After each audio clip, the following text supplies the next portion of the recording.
What if I told you there was an underground 90s mafia Breaking Bad drug dealer-esque situation going on right now as we speak?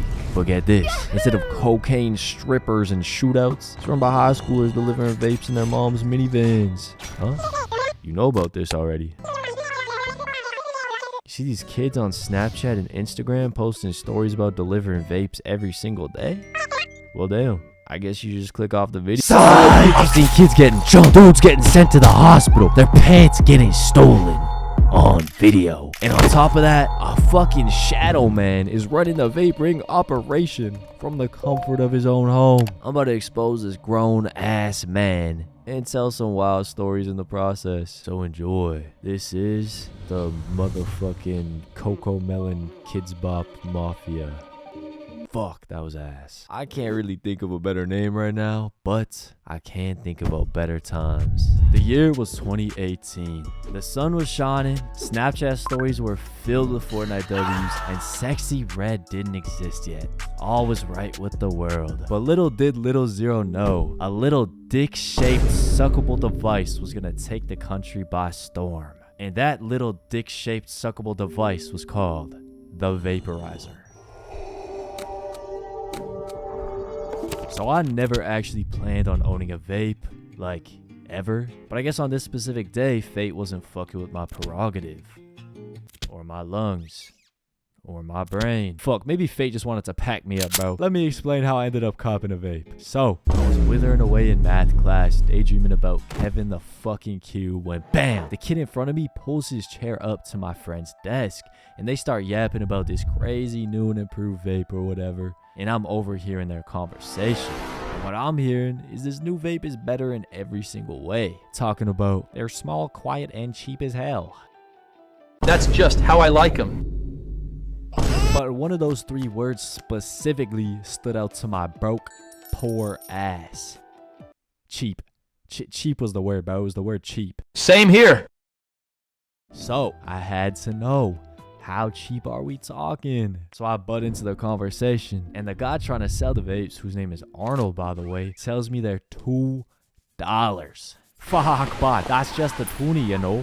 I just happen to have a toonie in my backpack. I'm sold. So I whip my shit out and flop it on the desk because I'm ready to buy this vape right now. But Arnold tells me that he's just the messenger, and that if I want to buy the vape, I have to meet up with the vape dealer after school in a public park bathroom. Shit, I thought I was already paying for it with the toonie. I didn't know I had to do all that as well. Sounds simple enough to me. Fast forward to the end of school, the bell rings, and I roll up to the bathroom solo dolo. The bathroom is like a couple minutes from the school, but it's actually attached to a public park, so it's absolutely sketchy as hell. Bro, I know that you know how wild high school bathrooms actually are. If you make the brave decision to use a high school bathroom instead of simply holding it in for 6 hours and going at home, first of all, I salute you. Second of all, I hope it's not a dookie. Third of all, and fourth of all, you gotta be prepared to see 4 different types of boxing going on at once in there. You got hot boxing, beat boxing, boxing, meat boxing, and that shit is weird. But bro, public park bathrooms are just on a whole nother level. I'd be more than happy to walk into a public bathroom and see a little meat boxing match going on, because chances are you're just gonna walk into an unregistered vaccination site mid-session. So anyway, here I am standing outside this sketchy ass bathroom, backpack on, toonie in hand. I'm mentally preparing myself for what's about to go down when I open this door. I grab the handle and open it up. Off rip, I'm getting whiffs of the most dangerous smelling drugs of all time. A little bit of guava ice, maybe some cotton candy, a hint of methamphetamine. This shit is just hotboxed to the max. The smoke starts to clear, and I'm looking at a scene straight out of Euphoria. I see who I presume is the vape dealer, and he's tatted out the wazoo, face tats and all. Bro, I don't even know how, but they had a fucking couch in this bitch, bro. How the actual fuck did you fit a couch into the public bathroom? The door isn't even wide enough to bring a couch inside. What the fuck? So I had to know. I asked the guy, how the fuck did you fit a couch in here? And he said, I'm surprised you're not asking about the stripper pole. I look over, and they got a stripper pole. And then the vape dealer's bodyguard, who I'm pretty sure is Osama bin Laden himself, pulls out an AK-47 and points it straight to my head. And then he robs me for my toonie. Or at least that's what I was picturing in my head while I was walking to the bathroom, bro. Shit did not go like that. This is how it actually went down. So with this image in mind, I enter the bathroom, but for real this time. And I'm surprised to see just one dude chilling there by himself. It was Arnold. Yo, Arnold. Where's the vape dealer, bro? Yo, come here. I gotta tell you something, bro. Okay, come closer, bro. I'm the vape dealer. Bro, this dude sent me on a wild goose chase just to tell me he could have given me the vape in math class anyway. I asked him what the reason for this buffoonery was, and he told me I didn't want to get caught, bro. Bro, you're in the 9th grade selling $2 vape pens. The feds are not onto you, bro. You do not have any ops. Golly. So I gave him my toonie and left with a shitty vape pen. And it was time to test this shit out for the first time. On some Bean Boozled shit, because I literally did not ask what flavor this pen was. We're about to find out.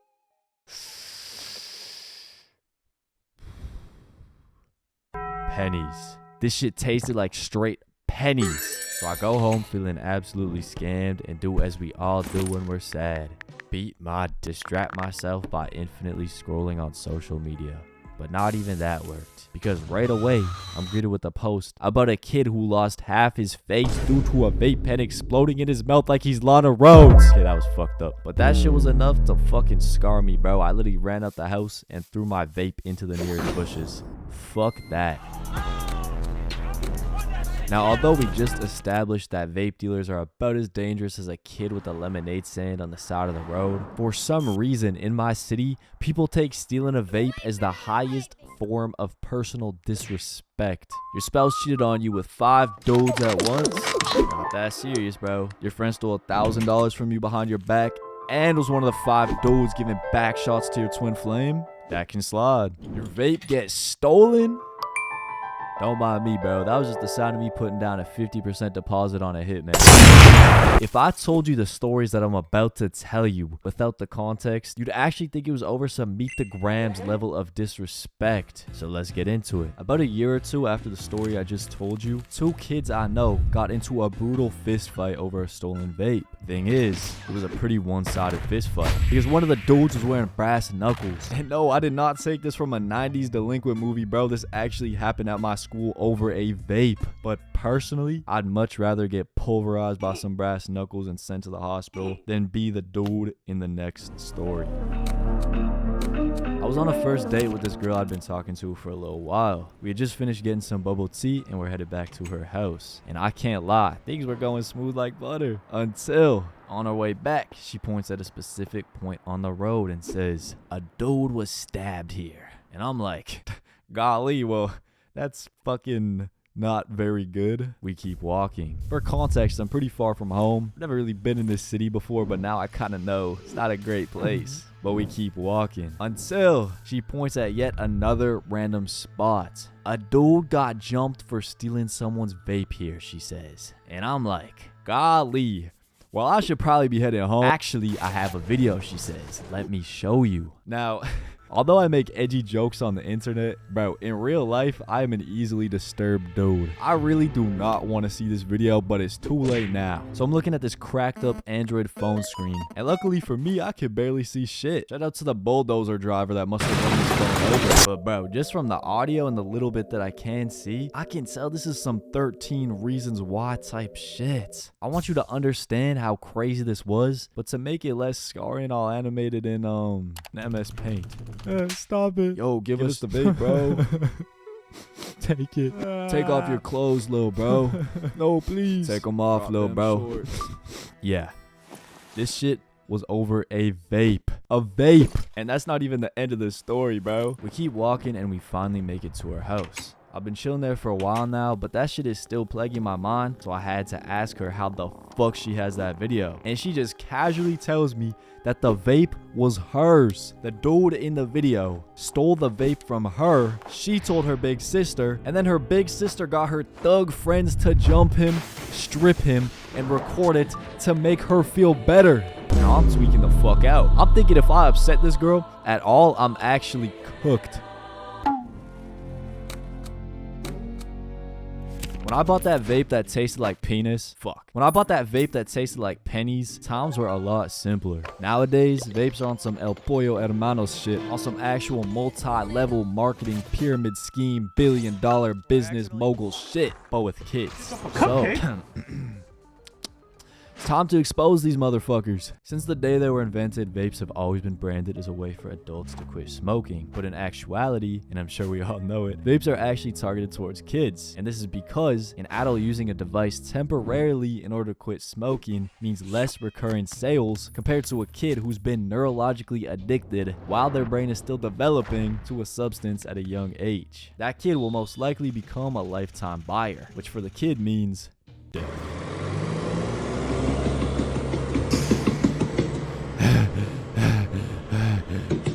For the company means big profits. One problem: it's illegal for kids to buy them. But a mysterious man named Mr. Vape solved that problem. So Mr. Vape has his own factory and creates his own unique, high-quality vapes. He ships out huge quantities of these vapes to teenagers who are specifically 19 years old. Why 19? Much like Drake, Mr. Vape wants people to think he's going after people of legal age, but he's not. So these 19-year-olds are shipped a fuckload of vapes, and their one job is to sell these vapes in wholesale to minors. Crazy coincidence, but these minors just happen to be friends with other minors. So then, these kids sell and deliver vapes individually for other kids. It's a fucking genius strategy, I can't even lie. But it's also a great reminder that these vape companies see you as solely a statistic. They don't give a fuck how that shit really affects you. As long as it makes them some bread, bro, that's all they really care about. If you haven't started vaping yet, then stay far away from that shit, bro. And if you do currently vape, then you actively have a whole team of scientists